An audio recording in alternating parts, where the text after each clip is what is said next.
So I thought I would make a video and talk about it specifically this way. I could elaborate more than each comment that I type on. So one of the things everyone asks is, what platform is this? This is Thinkorswim by TD Ameritrade. You need to have an account with them. I know they are in the United States, and I believe they are also in Canada, but do not quote me on that. So once you have an account with them, you can download the platform, and then you log in with your same credentials on the platform, and then you can use it. They are pretty well known, so if you live in America, you should be able to gain access to this account. One of the other questions that I get asked a lot is, where do I find my fundamental research to do on like companies or stocks or whatever? So here is just I kind of do it the really old school way. There's not really a better way than just going to the SEC website. From here, you can go to this top corner. I mean, you could do company filings, and you can go to here and type something in, such as, I guess, yeah, we could just do 3M, and it'll pop up, and then here's all the information that is legally they need to put out to the public, and you have access to all of that. Here you have access to the insider transactions. You click on these, and you can, well, actually see people and what they bought and stuff. I'm not going to show any of that because there's a lot of personal information, and I don't want to put that on the internet. But yeah, you can click on one of the documents on 8K. You have the 10Qs. But for the most part, the 8K is kind of what I look at. Go to here, you can click on it. And yeah, actually this is not, you need to click on something else. Yep, this is it. And yeah, you get everything. So you just gotta find the right link to click on.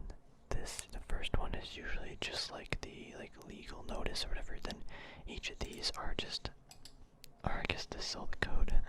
But you just gotta keep clicking around, and you'll eventually find it. They make it kind of confusing to, get people to not look at it, to be honest. But yeah, you can also just go to, let's say, 3M's website, and every big company, basically every company with a stock, will have something like this.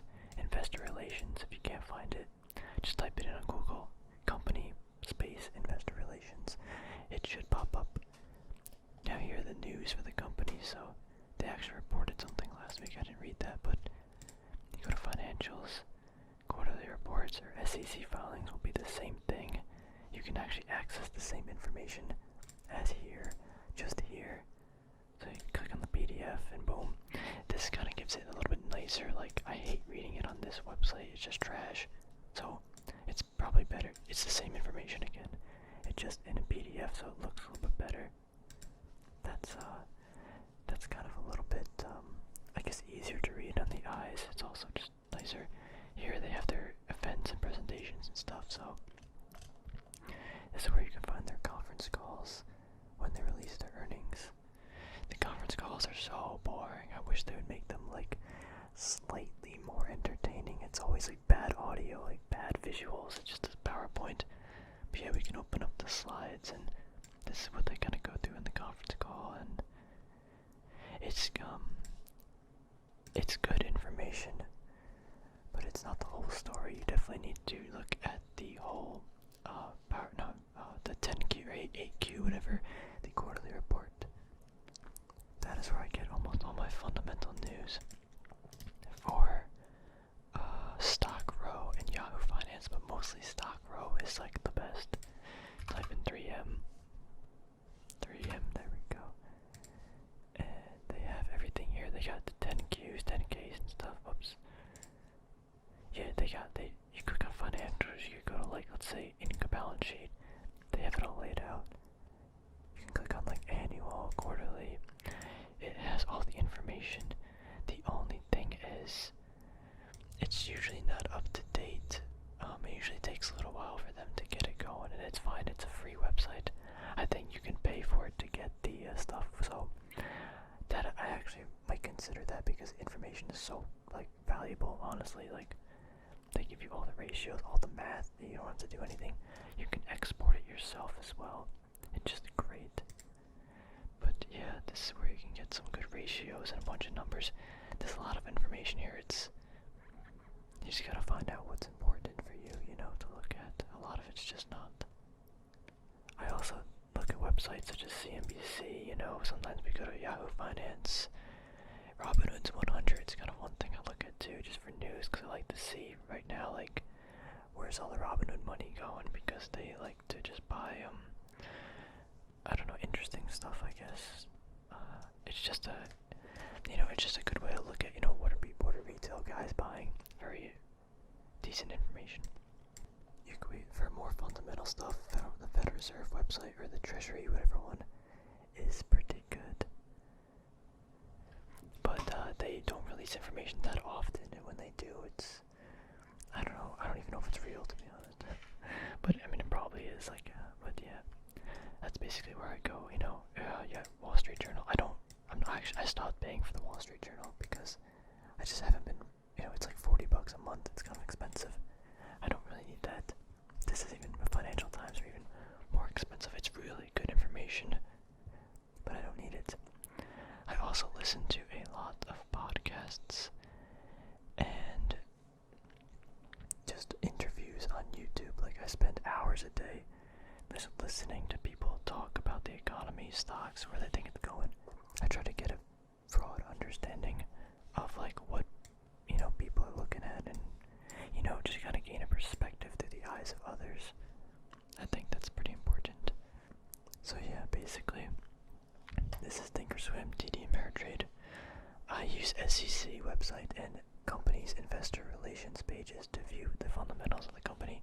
StockRoad does a good job breaking down information, but it's not time dependent, so you have to wait some time to get the metrics. I read some newspapers and some articles and stuff just on mainstream media just to get an understanding. And lastly, I watch a lot of videos that talk about stocks, investing, interviews. And I'm not talking about like, oh, buy these top 5 stocks, so buy these top 5 stocks to buy in November. No, that stuff's garbage. It's a load of trash content. That's kind of why I don't make the content.